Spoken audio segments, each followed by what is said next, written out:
नमस्कार दोस्तों, मैं निवेदिता आपका अपने चैनल शिखर कहानियों में स्वागत करती हूँ। आज मैं आपको पाखंडी पुरोहित नामक कहानी सुनाने जा रही हूँ। तो चलिए शुरू करते हैं। बहुत समय हुए वासी नामक मल्लाह तंगानाइका नामक झील में नाव चलाने का काम करता था। यात्रियों को झील के रास्ते रोंडा उरंडी से दर इस्लाम पहुँचाकर जो आय होती थी, उसी से वह अपना जीवन यापन किया करता था। वह बड़ा ही भोला भाला और कुशल मल्लाह था। एक बार आंधी तूफान के साथ बड़ी जोर की बरसात हो रही थी। बड़ा ही खतरनाक मौसम था। झील का पानी उफान ले रहा था। वासुकी ने ऐसे भयानक मौसम में नाव चलाना उचित नहीं समझा। अतः वह नाव को झील के किनारे एक पेड़ से बांधकर अपनी झोपड़ी में जाकर लेट गया। तभी गांव का एक धूर्त पुरोहित बाहूती झील के किनारे पहुंचा। उसने दर इस्लाम से किसी यजमान के यहाँ से न्योता मिला था। इतने भयानक मौसम में भी वह अपना लालच न त्याग सका और घर से निकल पड़ा। वह हर हाल में दर इस्लाम पहुंचना चाहता था, इसलिए नाव के पास वासी को न देखकर वह उसकी झोपड़ी की ओर चल पड़ा। झोपड़ी में वासी को आराम करता देखकर वह छिड़कते हुए बोला, "तू यहाँ आराम कर रहा है मूर्ख, चल उठ, मुझे दर इस्लाम जाना है।"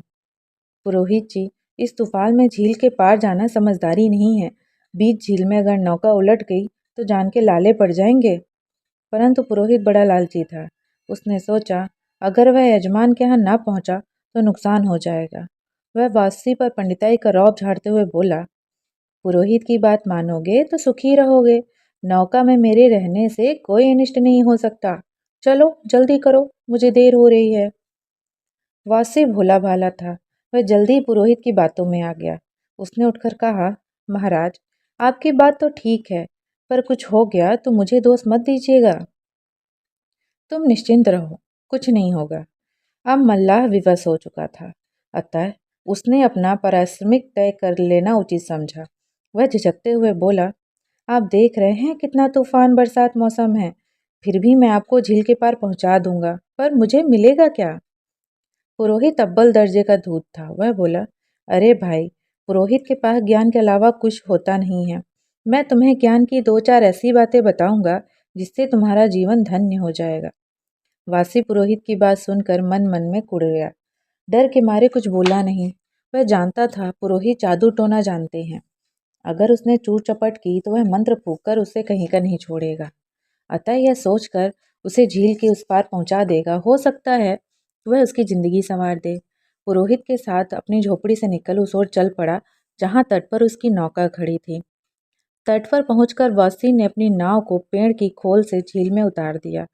पुरोहित झट से नाव में बैठ गया। वह बहुत खुश था कि बातों में की जाल में फंसाकर उसने वासी को बेवकूफ बना दिया, जबकि सीधा साधा वासी उसकी बातों से प्रवाहित होकर नौका खेने लगा। हालांकि बरसात और तूफान की वजह से नौका जोर से हिल रही थी, लेकिन वासी एक कुशल मल्लाह था। वह सतर्कता से नौका खे रहा था। जब नौका बीच झील में पहुंची तो वासी बोला, महाराज, आप अब ज्ञान की बातें सुनाइए ताकि यात्रा आसानी से कट सके। पुरोहित सोचा, उसने यूं ही मल्लाह को बहलाकर नौका ले चलने के लिए ज्ञान की बातें बताने का वादा किया था, लेकिन यह तो वह भी नहीं जानता कि वह स्वयं अज्ञानी है। उसे भला क्या ज्ञान की बातें बताता। अतः वह सिर खुजलाने लगा। फिर कुछ सोचकर बोला, क्यों भाई, तुम परमेश्वर का नाम जपते हो? वासी ने उत्तर दिया, दिन रात नौका चलाने से ही फुर्सत नहीं मिलती, परमेश्वर का नाम कब जपूंगा? तब तो तुम्हारा जीवन व्यर्थ है। तुम अपनी जिंदगी का 1/3 भाग बर्बाद कर दिए। वासुकी चिंता में पड़ गया। पुरोहित ने फिर पूछा, तुम कुछ हिसाब किताब करना जानते हो? नहीं, पुरोहित ने फौरन कहा। ओहो, इसका मतलब तो यह हुआ कि तुमने अपनी जिंदगी का 2/3 भाग यूं ही बर्बाद कर दिया। अब बाकी बची जिंदगी को संवारना तो मुश्किल है। वासी समझ गया कि पुरोहित को ज्ञान की कोई बात नहीं आती, वह सिर्फ उसे बेवकूफ़ बना रहा है।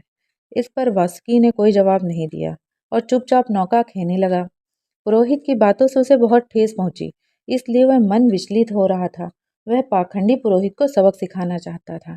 तभी पानी की एक तेज लहर सी उठी और वासी की नौका थपेड़े खाने लगी। डर के मारे पुरोहित चीख उठा, अरे वासी, नौका संभाल! वासी तो पहले उसे जला भुना बैठा था। तभी पंडित को नीचा दिखाने के लिए एक युक्ति उसके मस्तिष्क में आ गई। वह डगमगाती नाव को संभालने की कोशिश करते हुए उसने पूछा, महाराज, आपको तैरना आता है? नहीं भाई नहीं। फिर तो आपकी सारी जिंदगी बर्बाद होने का वक्त आ गया है। वासी तपाक से बोला। ऐसा मत करो वासी, मुझे बहुत डर लग रहा है। अब उसे पूरा विश्वास हो गया था कि पुरोहित को कुछ नहीं आता जाता। वह यूं ही अपनी पंडिताई झाड़ रहा था। तभी एक तेज लहर उठी। इस पर वासी नाव को नहीं संभाल सका। नाव पानी में उलट गई। बचाओ बचाओ! पुरोहित पानी में हाथ पांव मारता हुआ चिल्ला रहा था। उसे इस प्रकार रोते चिल्लाते देखकर वासी को उस पर दया आ गई। वह एक अच्छे तैराक भी था। वह पुरोहित को बचाकर किनारे पर ले आया। पुरोहित बुरी तरह हाँफ रहा था। उसकी हालत पर मल्लाह वासी हंसकर बोला, तुम तो कह रहे थे तुम्हारे रहते कोई अनिष्ट नहीं हो सकता, तो फिर यह क्या हुआ? अगर मैं तुम्हें नहीं बचाता तो तुम अवश्य मारे जाते। मैं बहुत शर्मिंदा हूँ वासी, पुरोहित सिर झुकाकर बोला। मैं पाखंडी हूँ। मैंने तुम्हारे साथ धोखा किया है। सार्थक और असली ज्ञान तो वही होता है जिससे किसी की जान बचाई जा सके। आज के बाद मैं ऐसा गलत काम कभी नहीं करूँगा। मुझे माफ़ कर दो। इतना कह पुरोहित ने जेब से सिक्के से भरी थैली निकाल कर वासी को थमा दी और बोला, इस धन से तुम अपना पारिश्रमिक समझकर रख लो।